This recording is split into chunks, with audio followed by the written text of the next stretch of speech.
Dalawang uri lang ang sermon sa mundo mga paps. Isang mabuti at isang maganda. Lalo na kapag galing sa taong nire-respeto natin. Nagtaka ba kayo kung bakit parang pareho lang? Kasi nagiging masama lang ang sermon kapag iyong sasamain.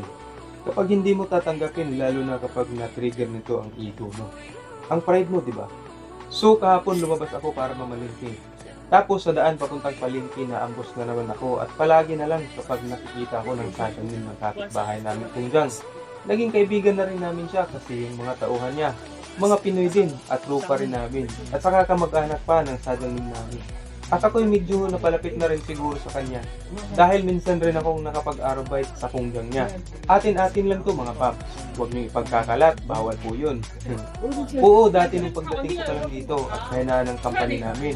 At natapat rin na nung time na yun. Kulang siya sa tauhan, kaya doon muna ako sa kanya ng isang buwan.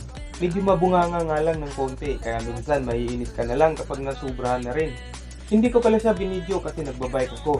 At pabigla-bigla rin tong taong to kung mangharang sa daan. Ay, daig pang HPG at LTO sa daan. At oo nga pala, palagi akong nasisermonan ng taong ito. Iwan ko ba, ba't ang dami niyang issue sa buhay na kahit liit na bagay, pupunayin ka talaga niya. Pero sa lahat ng sermon, ito ang pinakamaganda at pinakagusto ko. Sasabihin ba naman niyang, ya, shikya, mag-ipon ka ng pera para sa kinabukasan mo at ng pamilya mo. Huwag kang magwawaldas para lang sa bisyo at mga bagay na hindi mo kailangan. Ang dami-dami niyang sinasabi at kaya haba-haba pa in Korean at hindi ko na masabi lahat sa inyo kasi yun lang ang naiintindihan ng paps nyo. At tama nga naman siya kasi kita ko rin sa kanya na medyo kuripot din siya. Pero alam nyo, sa lahat ng naging amo ko dati pa man, first time kong makatanggap ng sermon na ganito. Kayo mga paps, anong pinakamagandang sermon na natanggap nyo sa mga amo nyo? Basta tandaan nyo lagi, lahat ng sermon ay mabuti.